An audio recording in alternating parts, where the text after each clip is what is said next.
당신은 지금 딱딱하고 엄숙한 회의실에 앉아 있습니다. 한번 상상해 보세요. 네, 숨 막히는 분위기죠. 맞아요. 여기는 대한민국 경찰청, 그것도 전국의 치안을 책임지는 생활안전국의 내무회의실입니다. 상석에는 생활안전 국장님이 탁 앉아 계시고 부하 직원들은 막 긴장한 표정으로 수첩 펴고 펜을 들고 있는 그런 상황인 거죠. 보통 그런 자리면 범죄 통계나 실적 압박 같은 무거운 이야기들이 오가잖아요. 그렇죠. 아니면 최근 발생한 사건에 대한 현장 단속 지시라든가요. 그런데 갑자기 국장님이 마이크를 잡고 부하 직원들에게 이렇게 묻습니다. 여러분, 우주의 나이가 몇 살인지 아시나요? 와, 회의실에 있던 분들 입장에서는 정말 등줄기에 식은땀이 나는 질문이었을 겁니다. 속으로 내가 어제 밤샘 근무를 해서 잘못 들었나 싶었겠죠. 진짜 그랬을 것 같아요. 그런데 놀라운 건 이게 농담이나 가벼운 아이스 브레이킹이 아니었다는 겁니다.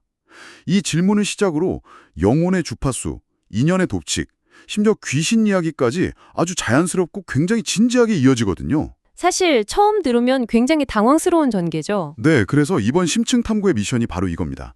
오늘 우리가 다룰 자료가 바로 이 믿기 힘든 하지만 실제로 존재했던 경찰청 내부회의이자 강연 기록이거든요. 참고로 자료에 등장하는 국장님을 제외한 다른 참석자들의 이름이나 직책은 민감한 정보 보호를 위해 모두 익명으로 처리했습니다.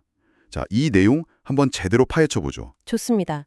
이 자료를 처음 접하면 아마 당신도 경찰청에서 웬 신비주의 강연인가 하고 고개를 갸웃하실 수 있습니다.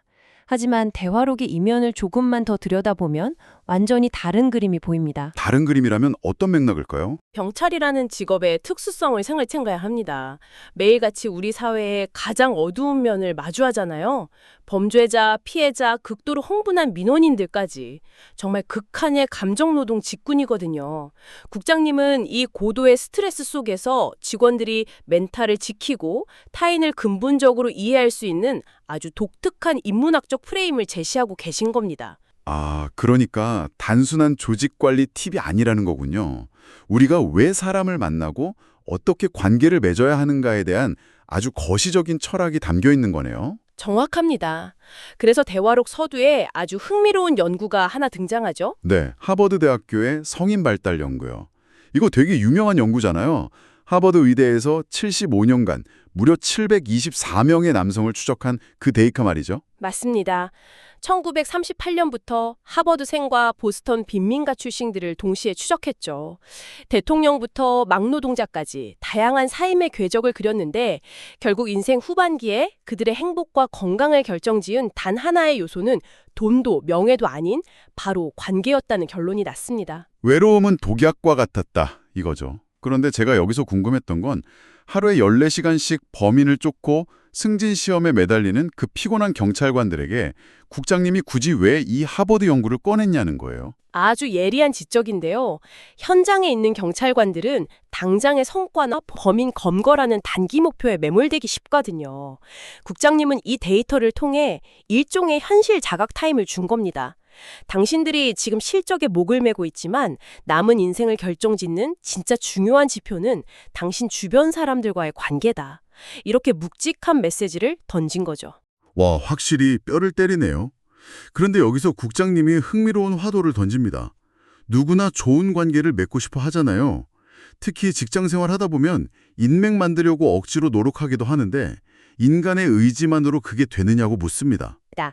회의에 참석한 한 직원이 아주 훌륭하게 해석을 하는데요. 인이 어떤 결과를 만들기 위한 내재적인 씨앗이라면 연은 그것에 싹 틔우는 외부적인 환경이나 노력이라는 거죠. 아, 화분에 씨앗을 심고 물을 주는 비유를 들었었죠? 네, 우리가 아무리 좋은 관계를 만들려고 정성을 다해 물을 주고 가꿔도 그 꽃이 필지 말지는 우리가 완벽히 통제할 수 없는 수많은 외부적 환경에 의해 결정된다는 겁니다. 맞아요. 상사한테 아무리 잘 보이려고 노력해도 관계가 엉뚱하게 틀어지는 경험 다들 한 번쯤 있으실 테니까요. 국장님은 바로 그 관계를 완벽하게 통제하려는 강박에서 벗어나라고 조언하시는 거군요. 그렇습니다. 그리고 그 맥락에서 아까 오프닝에서 말씀하신 그 우주 나이 질문이 나온 겁니다. 아하, 마이크로파 측정으로 밝혀진 우주의 나이가 대략 137억 년에서 138억 년 사이잖아요. 진짜 인간의 뇌로는 감조차 안 오는 억겁의 시간인데 여기서 국장님의 기막힌 비유가 나옵니다. 당신은 이 거대한 시간 속에서 우리가 누군가와 만나 단 1년이라도 함께 일할 확률이 어느 정도인지 짐작이 가시나요? 글쎄요. 숫자로 체감하기가 쉽지 않죠. 당첨 확률이 800만 분의 1인 로또를 무려 연속으로 1700번 맞아야 일어날 수 있는 기적이라고 합니다. 1700번이요? 와, 그 숫자를 듣는 순간 회의실이 꽤나 숙연해졌겠습니다. 제 말이요. 1년 스쳐가는 직장 동료도 로또 1700번의 확률인데 부모와 자식으로 만나거나 부부로 만나서 30년, 50년을 한 지붕 아래서 부대끼며 사는 건 어떻겠어요? 이건 기적이라는 단어로도 부족한 거대한 우주적 사건이라는 거죠. 정말 공감 가는 대목입니다. 그런데 자, 여기서부터 진짜 흥미로워집니다. 국장님의 철학은 단순히 우연히 만났으니 잘 지내자에서 멈추지 않거든요. 네. 인연이라는 게 랜덤한 사건이 아니라 대자연의 엄격한 법칙이라고 단언하셨죠. 만남의 이유가 서로 주고받을 빚, 그러니까 업보가 있기 때문이라는 거잖아요. 맞습니다. 서로 갚을 빚이 조금도 없으면 애초에 마주칠 일조차 없다는 아주 단호한 논리입니다. 특히 부모와 자식 간의 관계를 이 우주에서 가장 강력한 빚의 관계로 규정합니다. 저는 그 부분이 참 재밌으면서도 무서웠어요. 부모가 자식에게 21년 동안 선불로 빚을 갚는 기간이라는 프레임 말이에요. 7살까지는 100% 전권을 행사해서 보살피고 14살까지는 70%, 21살까지는 30%로 점차 간섭을 줄여가야 한다는 아주 구체적인 가이드라인까지 주셨잖아요. 네, 그게 핵심입니다. 그런데 전문가님, 자식을 키우는 걸 무슨 21년짜리 부채 상환 계획처럼 말하는 건 너무 차갑게 계산하는 거 아닌가요? 표면적으로는 그렇게 들릴 수 있죠. 하지만 이 비유의 진짜 목적은 자식을 부모의 소유물로 보지 말라는 데 있습니다. 우리 사회에서 자식이 성인이 된 후에도 부모가 100% 간섭하려다 관계 망치는 경우 흔하잖아요. 아, 듣고 보니 그러네요. 국장님이 21년이라는 기한과 30%라는 한계선을 그어준 건 양육을 빚을 갚는 헌신으로 보되 상환이 끝나면 미련 없이 아이를 독립된 인격체로 놓아주라는 의미입니다. 그렇게 빚 상환을 끝내면 자식이 사회에 나가 빛나는 일을 하는 것 자체가 진정한 효도가 된다는 거군요. 소유가 아니라 일종의 청지기 역할이라는 말씀이네요. 정확합니다. 아주 건강한 분리주의 철학인 셈이죠. 그리고 부부 역시 부모 자식 다음으로 강력한 빚의 관계라고 했습니다. 맞아요. 그런데 제가 이 대화록에서 가장 기발하다고 생각했던 게 따로 있습니다. 바로 이 빚이라는 카르마의 법칙을 경찰들의 가장 현실적인 욕망인 승진에 연결한 대목이었어요. 아마 그 회의실에 있던 경찰 간부들이 가장 귀를 쫑긋 세운 순간이었을 겁니다. 경찰 조직 내 승진 경쟁이 상상을 초월하니까요. 보통 승진하려는 이유가 명예욕이나 더 많은 월급 때문이라고 생각하잖아요. 그런데 국장님 해석은 달랐습니다. 사람들이 자꾸 높은 벼슬에 오르려고 발버둥치는 무의식적인 이유가 바로 자신이 갚아야 할 우주적인 빚의 덩치가 너무 크기 때문이라는 거예요. 맞습니다.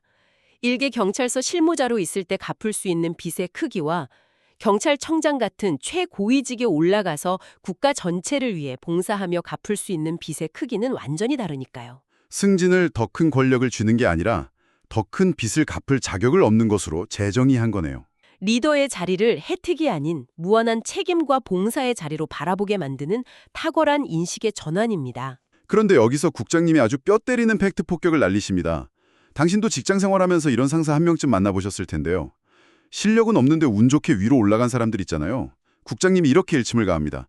실력도 안 갖춘 사람이 자꾸 높은 곳으로 올라가면 빚을 갚기는커녕 오히려 빚을 더 보태게 된다고요. 피터의 법칙을 우주적 관점으로 풀어낸 느낌이네요. 능력이 부족한 리더가 자리를 차지하면 본인만 괴로운 게 아니거든요. 부하 직원들이 고통받고 특히 경찰은 그 피해가 국민 안전 문제로 직결됩니다. 그래서 국장님 처방이 참 현실적이고 우프입니다. 자리를 감당할 실력이 안 되면 스스로 한 단계 내려가라. 그것도 자존심 상해서 못하겠으면 주변 직원들 일하는데 간섭하지 말고 조용히 복도 청소라도 하면서 업을 닦아라. 진짜 명언 아닙니까? 민폐 끼치지 말라는 아주 실용적인 조언이죠. 반대로 내가 열심히 하는데 유독 무능해 보이는 부하 직원이나 동료가 배정되는 경우도 있잖아요. 보통은 인사팀 욕을 하거나 왜 나한테만 이런 사람이 오나 남 탓을 하기 마련이죠.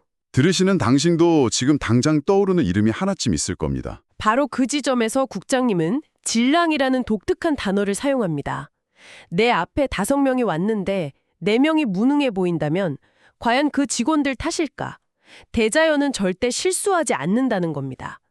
여기서 질량은 물리학적 무게가 아니라 영혼의 역량이나 내면적 그릇을 뜻하죠. 아, 그러니까 내 앞에 온 사람들은 정확히 현재 나의 질량에 맞춰서 우주가 보내준 맞춤형 시험지라는 거군요. 그렇습니다.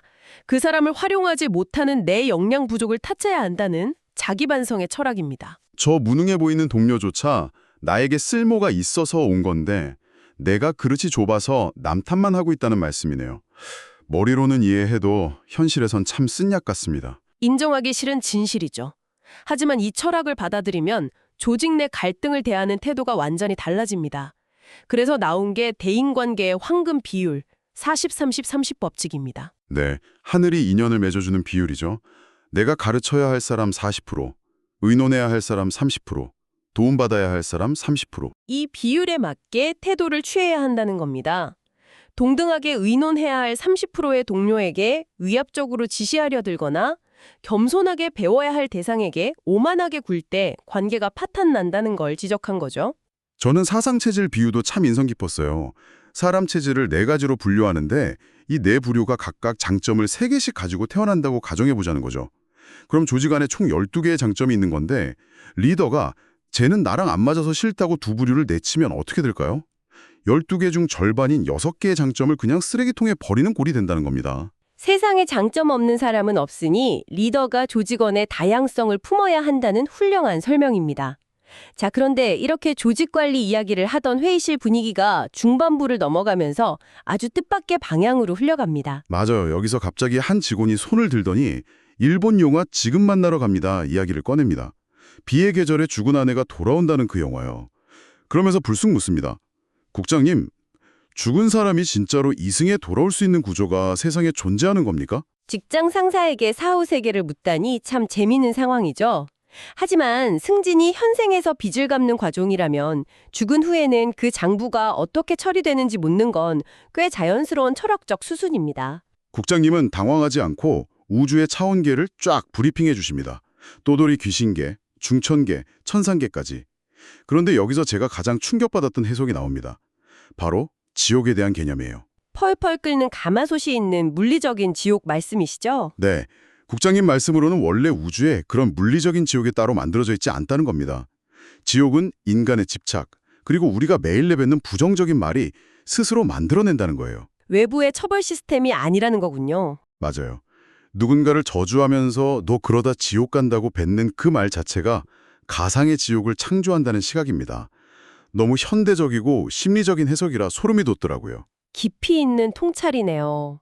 이어서 나오는 주파수 비유도 이 철학의 연장선상에 있습니다.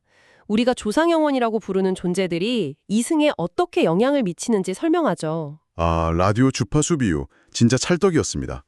라디오 다이얼을 돌려서 95.9MHz에 정확히 맞추면 딱 그 방송국 소리만 깨끗하게 들리잖아요. 영혼들도 똑같다는 겁니다. 엉뚱한 데 가는 게 아니라 자신과 주파수가 맞는 가족줄을 타고 온다는 거예요. 와이파이가 자동 연결되는 원리랑 비슷하군요. 그렇죠. 조상들이 괴롭히려는 게 아니라 자기가 진 빚 때문에 타크진 에너지를 정화하고 싶어서 파장을 보낸다는 논리입니다. 후손이 맑은 마음으로 잘 살면 그 에너지가 주파수를 타고 전달돼서 조상도 중천계로 올라갈 수 있다고요. 삶과 죽음이 거대한 주파수 네트워크로 연결되어 있다는 세계관이네요. 그런데 이 진지한 강의 끝에 대화록에서 가장 인간미 넘치고 재밌는 개인 에피소드가 등장하죠. 네, 파격선언이 나옵니다. 한국인 윤회 비율을 30%는 안함, 30%는 한 번, 30%는 2번 더 한다고 설명하시더니 본인은 빚을 다 갚아서 다시는 윤회하지 않을 거라고 선언하신 거예요. 거기까진 멋있었는데 말이죠. 그 폭탄 발언을 사모님한테 무심코 했다가 집에서 아주 혼쭐이 나셨대요. 사모님이 삐치니까 국장님이 아주 로맨틱한 타협안을 제시합니다. 부부가 이승에서 일심동체로 뜻을 모아 빛나는 일을 하면 천상계로 같이 올라갈 수 있다. 그러니까 우리가 같은 날 세상을 떠나자고요. 날짜까지 딱 박아두셨습니다. 아, 그 날짜가 언제였죠? 2059년 5월이요. 사모님이 95살, 국장님이 97살이 되는 해에 손잡고 같이 가시기로 합의를 보셨답니다. 하하. 살벌한 회의실에서 이런 우주 로맨스가 펼쳐지다니 직원들도 빵 터졌겠네요. 네, 분위기 좋았을 것 같아요. 하지만 이 거창한 우주의 원리를 현실의 큰 그림, 그러니까 경찰 업무로 연결해 보면요. 결국 이 모든 철학이 내일 당장 마주할 업무와 인간관계로 정확히 귀결됩니다. 맞아요. 국장님이 아까 그 30% 법칙을 목표 설정에 적용하라고 하시죠. 직원의 역량은 30%인데 상사가 무리하게 70% 성과를 강요하면 어떻게 될까요? 극도로 위축돼서 뇌가 극단순해지고 머리가 하얗게 되면서 대형 사고를 치게 됩니다. 그래서 목표는 30%씩 점진적으로 올려야 한다고 디테일하게 코칭하십니다. 더 무서운 건 리더의 책임에 대한 경고예요. 청장민 같은 윗선 지시가 현장이랑 안 맞는데 무조건 밀어붙이면 어떻게 될까요? 우주의 인과율이 작동하는 순간이죠. 현장 경찰관들이 무너지면 그 피해는 고스란히 국민들 고통으로 이어집니다. 그리고 그 국민들이 뿜어내는 탁한 에너지가 결국 주파수를 타고 무리한 지시를 내린 리더 본인에게 다 돌아온다는 겁니다. 감당할 수 없는 우주적 빚을 떠안게 된다는 섬뜩한 경고죠. 함부로 완장을 찰 수가 없게 만드는 묵직한 메시지입니다. 그리고 국장님은 회의의 마지막을 장식하며 아주 강력한 화두를 던집니다. 바로 리더의 입에서 나가는 말에 대한 경고죠. 제가 제일 크게 한 방 맞은 기분이었던 대목입니다. 세상에서 감기 바이러스보다 무서운 게 무심코 내뱉는 말이라는 거예요. 실력 없이 화가 나서 툭 뱉은 말은 상대의 영혼을 감염시키는 바이러스가 됩니다. 반대로 내면의 질량을 키워서 내뱉는 따뜻한 말은 상대의 얽힌 업보를 풀어주는 한 줄기 빛이 된다고요. 방대한 우주의 여정이 결국 당신은 오늘 인연에게 바이러스를 퍼뜨렸습니까? 빛을 주었습니까? 라는 질문으로 모아지네요. 승진이 아니라 빛이 되어주기 위해 내면을 키워야 한다는 통찰은 정말 큰 울림을 줍니다. 자, 하버드 대학교의 724명 연구부터 로또 1700번의 확률, 직장에서의 카르마, 무능한 동료가 던지는 내 질량에 대한 시험, 그리고 입에서 나가는 말의 무게까지. 가장 딱딱할 것 같은 경찰청 회의실에서 이런 거대한 우주적 철학이 오갔다는 게 정말 놀랍지 않나요? 이제 들으시는 분들도 이 지식을 일상으로 가져와 보셨으면 합니다. 매일 아침 당신을 신경질 나게 하는 상사나 답답한 부하 직원이 우주가 당신 영혼의 질량을 업그레이드하기 위해 보낸 맞춤형 거울이라면 어떨까요? 상대를 대하는 눈빛과 태도가 완전히 달라질 겁니다. 네, 오늘 시간을 마무리하며 당신에게 조금 도발적인 생각거리를 남겨드리고 싶네요. 국장님 말씀대로 지옥이 물리적인 공간이 아니라 우리가 뱉는 부정적인 말과 집착이 실시간으로 창조해내는 가상의 공간이라면 당신은 오늘 하루 무심코 던진 말들로 주변 사람들에게 어떤 차원의 세계를 만들어주고 계셨습니까? 내일 아침 만원 지하철에서 부딪히는 불쾌한 사람, 혹은 마주치기 싫은 그 껄끄러운 동료가 사실은 당신이 만든 그 지옥에서 탈출하게 해줄 유일한 열쇠일지도 모릅니다. 오늘 파헤친 이 흥미진진한 기록이 당신의 일상에 아주 따뜻하게 연결되는 주파수가 되기를 바랍니다.